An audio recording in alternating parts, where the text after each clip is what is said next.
Hello guys, welcome back to my channel. My name is Ramu from Buga Jekaram Cakes. If this is your first time stopping by, you are very welcome to join the YouTube family. Please don't forget to subscribe, and if you are a returning subscriber, I am so grateful for having you guys sticking around. Thank you so much for subscribing to this channel, and thank you for giving my videos a like and leaving your comments. It means so much to me, guys. I truly appreciate it. So this week's video, guys, is making this Gambian Supa Kanja, aka okra soup. Who doesn't love okra soup? It's one of my all-time favorite dishes. Yes, so with further ado, let's get right into the video, and these are all the ingredients. So these are the ingredients, guys, I'm going to be using. I'm using sheep. If you've been following my channel for a long time, you know I always use sheep in my cooking. And this is cow belly. Yeah, that's what it looks like. Can you guys see? This one particularly have already been parboiled. Yes, it's been boiled previously just to quicken up the whole cooking process. And that's salted fish, also called geudja in Gambia. And I'm using the Scotch bonnet pepper. So that's some okra, some fresh okra I'm going to be using. I'm going to be adding this frozen okra as well. These are the ones that you get in the packets, because these are the ones that I could get at the time of this video. Okay, so got my onions, one brown and one red onion. Do not add too much onions into your okra soup, if not it's not going to be slimy. If you do not want slime though, you can add as much onion as you want. So that's some spring onions, and you have some jumbo, so that's the prawn jumbo, shrimp jumbo, and I'm using this knorr cube as well. Okay, so that's some catfish, smoked catfish kong, and there is just some frozen spinach which I'm going to be adding. Usually when I'm cooking this, I use fresh molokhia leaves, but I didn't have any at the time. So that's called cow skin, also called ponmo, I believe, in other African countries. This one is the cow skin that's been smoked a bit and then cleaned, you know. And also I have parboiled it a bit, as always, to quicken up the whole cooking process. Okay, that's how my mom used to cook her okra soup. Basically, she adds cow skin to it. She's a Gambian and also from the Okra tribe in the Gambia. So that's some crayfish in the jar there. Okay, so that's the frozen okra that I was showing you guys earlier. And this here, right here, is ogiri. Okay, if you do not have ogiri, don't worry, it's still fine. You can use locust beans.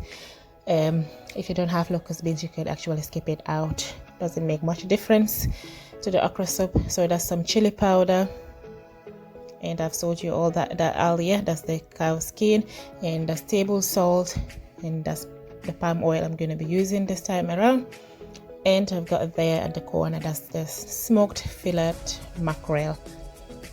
I bought it from the supermarket and placed it in the oven, and then removed all the skin and the bones.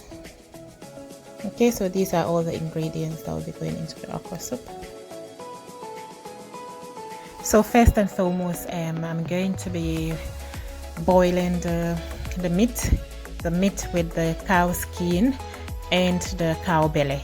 Yes, so I add some enough water that is going to cook it, because mutton doesn't take too long to cook. Then I add the chopped onions and some salt. Yes, always when I'm boiling my meat, I must always add some onions and some salt, because that brings out the meat flavor. So I leave that to boil. Okay, so once the meat is softening up a bit, then I add the geudja, that's the salted fish, as you can see here. Then I'm going to be adding the ogiri as well. That's what I added. Like I said, you can use locust beans, but if you don't have locust beans, still it's fine. Your okra soup is going to still come out nice.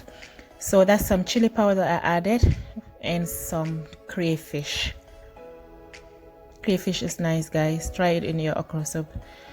It's so good. It has a really nice aroma and a very delicious taste. Then I added some the knorr cubes. Sorry, I added knorr cubes into it.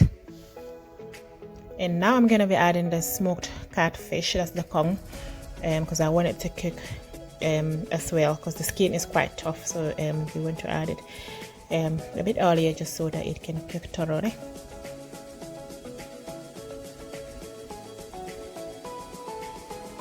Okay, then I cover it and just leave that to simmer for about 5 minutes. And here I am adding the palm oil. Some people will add the palm oil towards the end of the cooking when they've added all the ingredients in, but I like to add my palm oil in midway through the cooking, so that the palm oil can cook as well, because I don't like that palm oil taste left in my throat when I add it towards the end. To me, it just doesn't cook right when I add it towards the end. So I add it midway and just leave that to boil in. Okay, so here I'm just blending the okra. That's the fresh okra that I cut. So I'm going to be blending it with some of the spring onions, which I'm also going to be adding into the soup.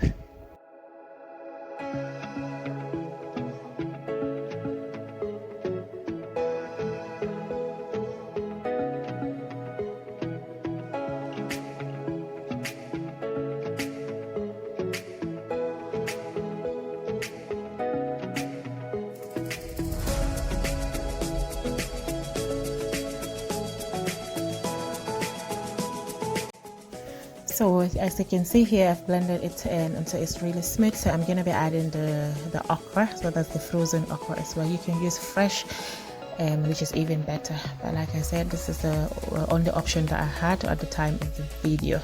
Okay, so I'm adding that and leave it for the okra to cook for some time.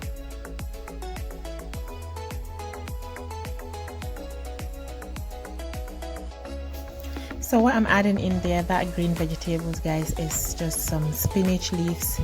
These are the frozen ones. Usually I will use the molokhia leaves, either the fresh one or the frozen ones, but I didn't have any at the time. You can use molokhia leaves, guys, in your okra soup. It's very nice. It's also called kereng in Gambia. If you're in the Gambia, it's called kereng. Okay, so I'm going to be adding the shrimp cube, the shrimp jumbo cube. That's what I added there. Give it a good mix. By this time, guys, my house was smelling so delicious. Like the aroma is just everywhere. Yeah, Supa Kanja is one of my all-time favorites. A dish that I can eat almost every day.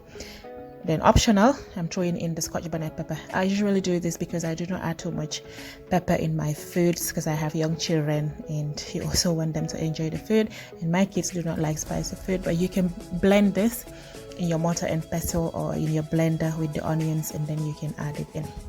This is a bonus, guys. This is not how my mom used to cook it. She will never add crab. She'll be like, I will not be adding crab. That will spoil the whole dish. But I love crab. I'm a seafood lover. Who doesn't love seafood? So, and crab is just so nice. It gives your food like, I can't even describe it, but all I can say it takes your dish to another level. Yes, so try crab. If you're a seafood lover, try crab in your okra soup. So I added some crab and just leave it to simmer and to cook, to infuse all that nice juice into this beautiful soup. Look at it, guys, and look at the palm oil. Can you see how red it is? This is how I like my palm oil to be. So shout outs to Jar African Food, and that's where I purchased my palm oil this time around. Thank you so much, sis. The palm oil was the best. If you are in Glasgow, do try and check out her store. I believe it's in Gallowgate, and she has all these amazing African foods that you can buy there with reasonable cost. Yeah, shout outs to Jar African Food. Okay, so back to the video. Okay, the crab has cooked, so I'm gonna remove it aside because you can still see there is some water in the soup. So I do not want the crab to overcook until the crab meat starts separating. So I'm just gonna remove it and leave it aside for some time, and I'm gonna be adding it later on into the soup. Now this is the smoked fish, which I'm adding now. That's what I add last because it's already cooked.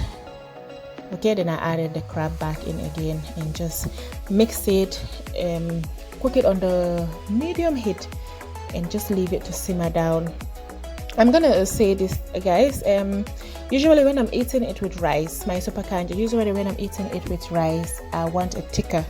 I will leave it to simmer down until it's very nice and thick. But this time around, I'm going to be eating it with some cassava fufu. But this is how I remember my mom preparing it. She will usually cook it with cassava fufu. Yes, she will make her own cassava dough, like from scratch. She's a farmer. She will grow her own cassava, and then she will ferment the cassava, pound it, and make her own fufu. So this is how she will cook it. So I'm making mine a little bit watery, just a little bit watery. This is a personal preference, but you can leave yours to simmer down until it is nice and thick. Okay, but when I'm eating it with fufu, this is how I like it. So as you guys can see here, that plate was for me, and I couldn't wait to dig into that plate. Stay tuned, guys, for another video coming up. I will show you guys how I make this cassava fufu. Okay, so thank you so much for watching, and I will see you guys in my next video.